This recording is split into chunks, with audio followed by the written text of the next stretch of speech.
प्रत्येक व्यक्ति के जीवन में शनि की सड़े साथी जरूर से आती है। ये समय मनुष्य के जीवन में बहुत सारी परेशानियों को लेकर के भी आता है और बहुत सारे हमारे लिए अपॉर्चुनिटी भी लेकर के आता है। जैसे कि शनिदेव कर्म फलदाता के रूप में जाने जाते हैं। मनुष्य के अपने जीवन के कर्म का ही फल प्राप्त होता है, चाहे आप अच्छे कर्म करते हो या बुरे कर्म करते हो। तो जो भी कर्म हम करते हैं उसका ही परिणाम हमारे जीवन में लौट करके प्राप्त होता है। शनि ग्रह से जो भी व्यक्ति प्रभावित हैं या शनि की ढैया, शनि की साढ़े साती, शनि की महादशा, इस तरह के जो भी भाव उनकी कुंडली में बन रहे हों, इसके लिए शनिवार के दिन श्री हनुमान जी की उपासना जरूर से करना चाहिए। प्रत्येक शनिवार या मंगलवार हनुमान जी की उपासना जरूर करें।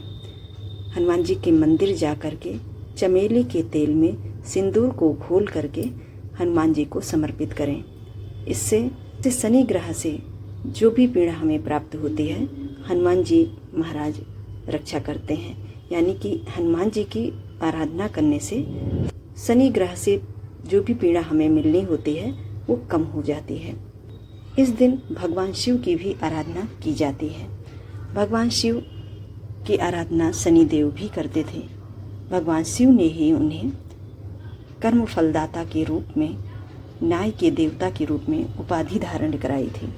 ऐसे में जो भी भक्त एक लोटे में जल और काला तिल डाल करके आज के दिन शिवालय जा करके भगवान शिव का अभिषेक पूजन करते हैं तो उससे शनि ग्रह से संबंधित जो भी पीड़ा है वो दूर होती है। यानी और साथ ही साथ दोस्तों, अधिक से अधिक कर्म करने का भाव हमारे अंतःकरण में जागृत होता है, जिससे कि हमारे जो बुरे कर्म हैं वो हमारे जीवन से दूर हो जाते हैं और हम पॉजिटिव होकर के नए कर्म, नए निर्माण के लिए अधिक से अधिक प्रयास करते हैं।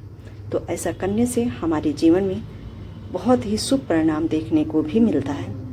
चाहे जितने ग्रह की दशा हो, महादशा हो, उन सभी से हम तभी राहत पा सकते हैं जब हमारे कर्म उचित मार्ग में, उचित दिशा में और उचित तरह से किए जाते हैं। तभी उसका शुभ परिणाम हमारे जीवन पर प्राप्त होता है। ऐसे में प्रत्येक मंगलवार के दिन और शनिवार के दिन हनुमान जी की उपासना जरूर करें।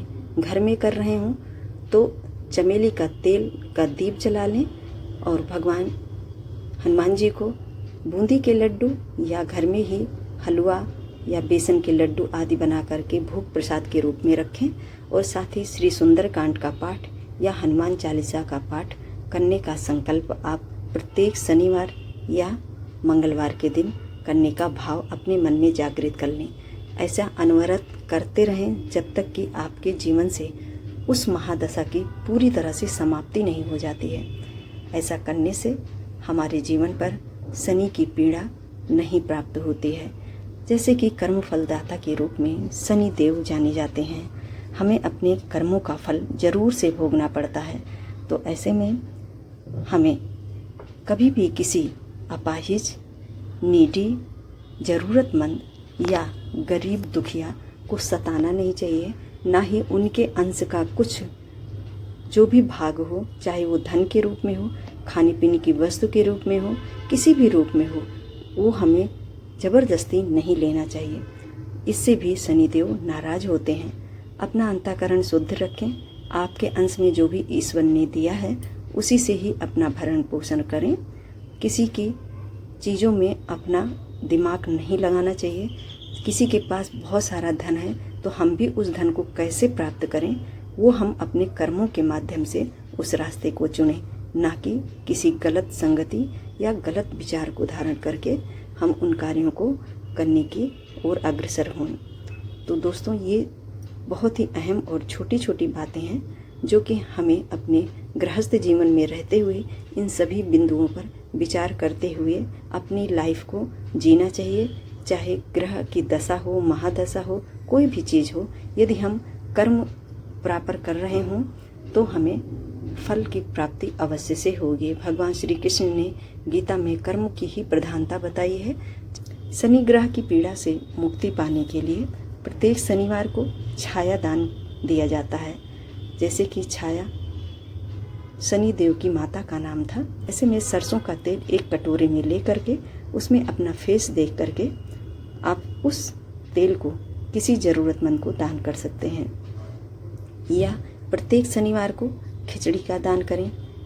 गाय और कुत्ते को भोजन जरूर कराएं। चींटियों को उड़द की दाल और थोड़ा सा चावल, थोड़ा सा गेहूं का आटा, इन सभी को सेंक करके अच्छे से पाउडर बना लें। उसमें चीनी शक्कर भी मिला लें।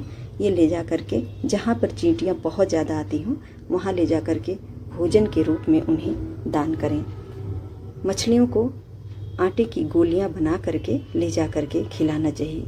ये सभी कार्य बहुत ही श्रेष्ठ माने जाते हैं।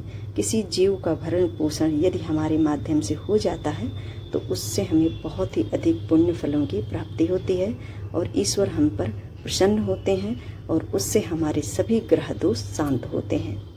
तो मुझे उम्मीद है दोस्तों आज का वीडियो आप सभी को ज़रूर से पसंद आया होगा। वीडियो थोड़ा सा भी पसंद आया हो तो लाइक शेयर भी ज़रूर से कर दीजिएगा। चैनल पर नए हो तो हमें सब्सक्राइब कर लीजिए।